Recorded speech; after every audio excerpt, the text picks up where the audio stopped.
Bueno, ley de bases de la ley ómnibus al microbús. Ese es el título de la columna de Alfredo Blanco. Alfredo, ¿cómo te va? ¿Qué tal, Ricardo? Sí, digamos, ¿cuál es la razón de ese título un poco en broma, pero que refleja algo que realmente ocurrió? Esta ley, y yo diría la estrategia general del gobierno de lanzar todas las medidas, lo hablamos en un programa anterior, yo decía que era poco probable que eso pudiera salir así. La interpretación alternativa era decir, no, en realidad han planteado todo esto para poder negociar lo que más les interesa. En realidad lo que parecía que más le interesaba era la cuestión fiscal. Sí. Habida cuenta que cuando cerró el año 2023, seguramente los funcionarios del Ministerio de Economía se vieron sorprendidos porque el nivel de déficit financiero del año pasado fue más del 6%. Mucho más. Claro, entonces eso le agregaba 1,5 puntos a la previsión, o sea que el esfuerzo fiscal iba a tener que ser mayor. Bueno, de todos modos... eso quizás sea una de las razones por la que el fondo le bajó la estimación de ingresos. No, yo diría esto. Para 2024, el Fondo Monetario, en el comunicado que sacó ayer, digamos, de la actualización de sus proyecciones, el Banco Mundial, la Comisión Económica para América Latina, el Banco Interamericano de Desarrollo, todos ellos en las estimaciones dan que Argentina cae en 2024. Todos. Cuando uno dice va a caer 2,8, que parece no tanto, lo que uno tiene que entender es que ese 2,8 es un promedio entre sectores que no van a caer, por ejemplo el agropecuario, ¿no es cierto? Por ejemplo, algún sector industrial ligado a la actividad agropecuaria. Agroindustria. O producción de maquinaria agrícola. Bueno. Y otros que van a caer significativamente.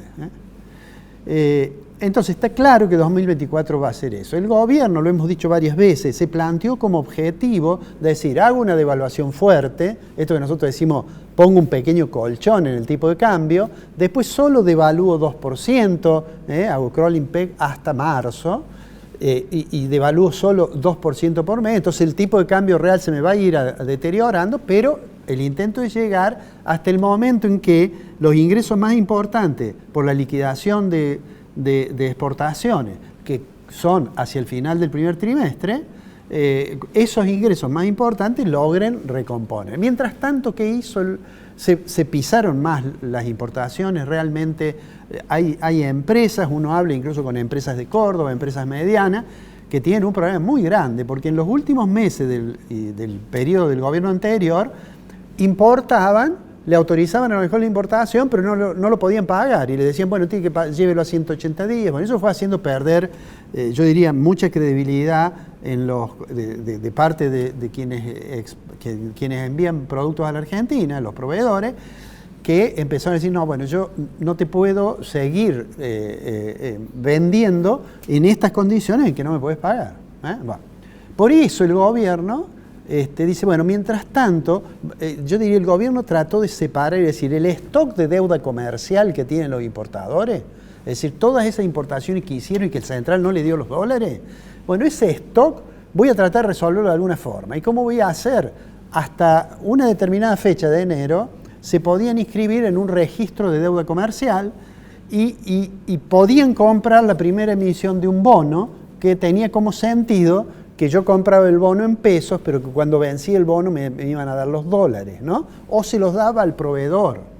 Bueno, en realidad el tema del bono no ha funcionado, creo yo, de la forma en que esperaba el gobierno. De hecho, hubo una sola de esas licitaciones que fue significativa porque se adjudicaron más de 1.500 millones de dólares y que se explica básicamente porque hubo una terminal automotriz que compró una cantidad importante. Pero digo, entonces, esa ley que tenía tanto, a mí me parece que lo que vemos ahora es lo que nuestra mirada era más acertada de las que decían, no, ponen todo esto y después negocian algo.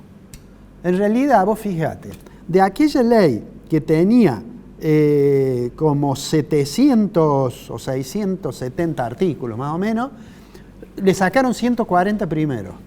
Cuando parecía que estaban más o menos llegando a algo, aparecieron los problemas con el tema tributario, básicamente, y entonces finalmente dice, bueno, vamos a dejar de lado el capítulo fiscal, dijo el el ministro Caputo, con lo cual le quitó una parte también importante de la ley.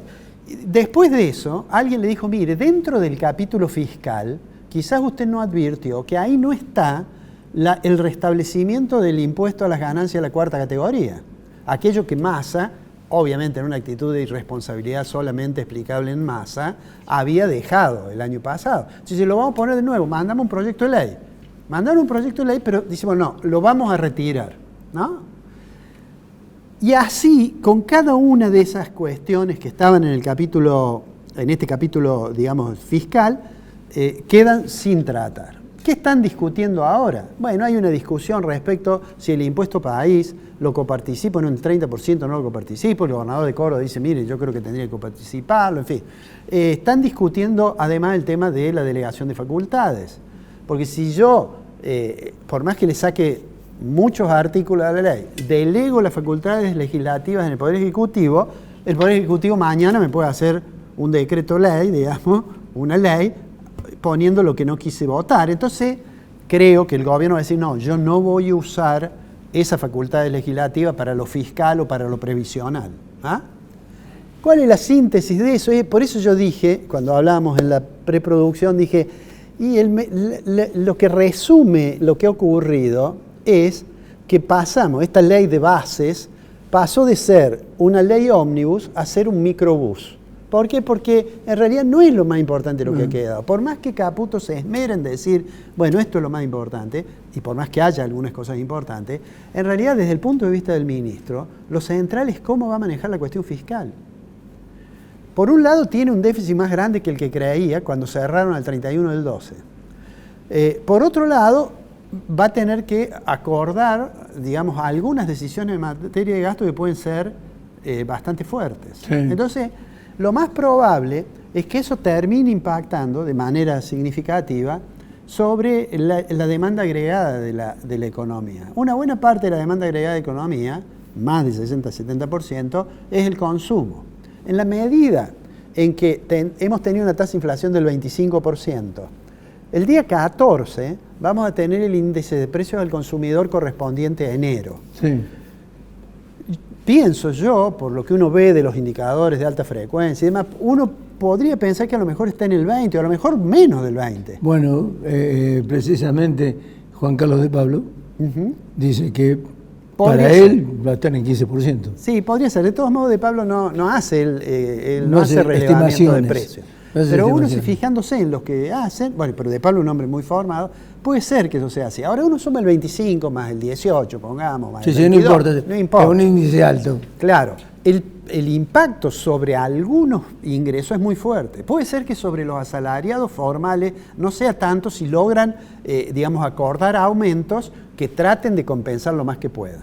Eso no va a ocurrir con las pensiones y jubilaciones, porque esa parte también se saca y entonces queda vigente la ley, el índice de movilidad que tenía establecido el gobierno del presidente Fernández. Y ese índice de movilidad, todo el mundo sabe que cuando se calcule va a dar menos que la inflación, eso ya se sabe.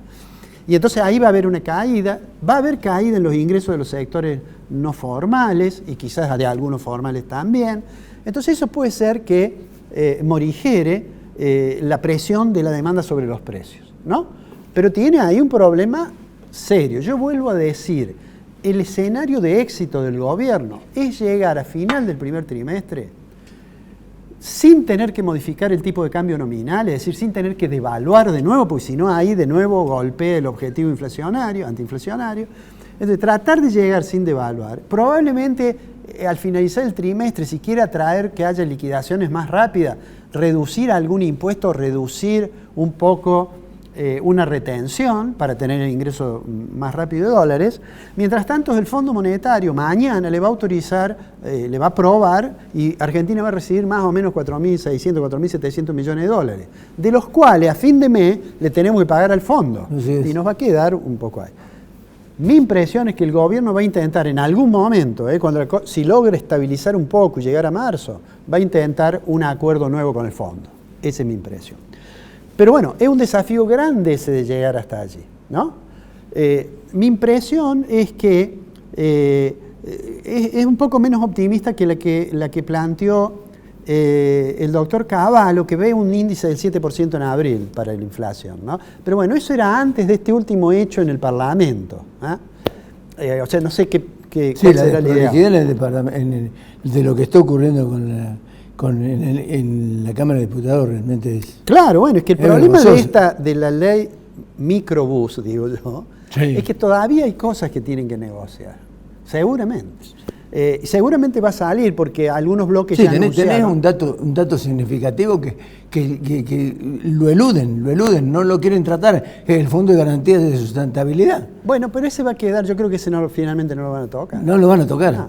No van a tocar, pero digo, va a salir la ley porque, bueno, yo no tengo la cuenta de cuántos diputados son, algo menos de 40 que tiene la Libertad Avanza, algo también menos de 40 debe tener radicalismo. El presidente del bloque, el cordobés de Loredo, ya dijo que van a acompañar, pero van a ver, y seguramente también de otro conjunto van a tener el apoyo, y bueno, la ley va a salir. Ahora, el desafío en lo económico, digo, el ministro no puede decir otra cosa, pero que el ministro diga que estando de acuerdo en todo sacamos esto que no es tan importante, y en realidad es la necesidad de un discurso que no muestre que aquella estrategia de mandar una ley con 760 artículos no funciona.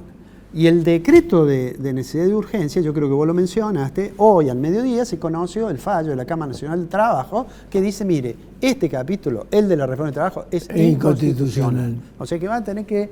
Y el argumento con que comienza ese fallo, el argumento de las considerando de los 3 jueces, es que dice, mira, en realidad cuando salió el decreto, y aún antes que estuviera en vigencia, porque recordás que como el decreto no decía que iba a tener vigencia desde el momento de su publicación, entonces había que esperar 7 días. Entre ese interín de 7 días, entonces los jueces dicen, aún en ese periodo el Congreso ya estaba abierto, ya estaba sesionando. Y si no se ha visto una vocación por tratarlo. Entonces digo, a mí me parece que más allá de los problemas económicos tan serios que tenemos, la dificultad, la fragilidad del sector externo, la volatilidad de los precios, etcétera, etcétera, hay una cierta, yo diría, torpeza desde el punto de vista político, sí, en la forma en que se va manejando, una cierta incapacidad para generar más rápido los consensos, y me parece que eso, que a lo mejor puede ser también ingenuidad política, no es una estrategia, y eso pasa el tiempo, hace 45 días que está en el gobierno. Yo te recuerdo que cuando en el 2015 asumió Macri, asumió el día 10 de diciembre, el día 15 tenía el mercado cambiario unificado. Sí. A mí me parece que hay una cierta incapacidad política que complica mucho. Y por eso yo digo que uno puede tener un buen programa económico muy consistente en lo fiscal, con lo monetario y con lo cambiario, ¿no?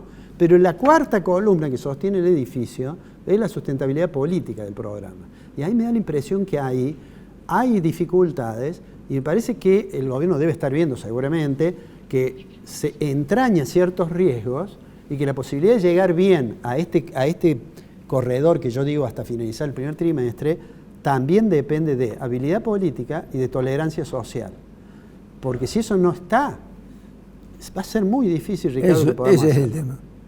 Esperemos que encuentren los legisladores la mejor forma de sancionar la mejor norma y el gobierno la mejor forma de diseñar una estructura, una política económica que sea capaz de ordenar las variables macroeconómicas sin generar un castigo a los sectores menos pudientes. Eso que acabas de decir vos, yo te lo voy a acomodar con algo que dijiste anteriormente y que mencionaste. Si no hay modificación en las retenciones, que bajen algo las retenciones, y si la diferencia, la brecha entre los dólares se hace cada vez más grande, yo te pregunto a vos, ¿quién va a liquidar? Bueno, ese es el escenario del fracaso. ¿Quién va a liquidar? Yo tengo esperanza de que pueda llegar con el sin devaluar, ¿eh? Sí. No, ¿quién va a liquidar sin devaluar? Si devalúa, además tiene que plantear un programa económico nuevo porque el impacto sobre precios es inmediato. Pero bueno, ya lo veremos. El martes pasado yo dije, ya la semana que viene tendremos ley, me equivoqué. No te esperemos que la semana que viene la tengamos. Alfredo, nos vemos la semana que viene. Nos vemos la semana que viene.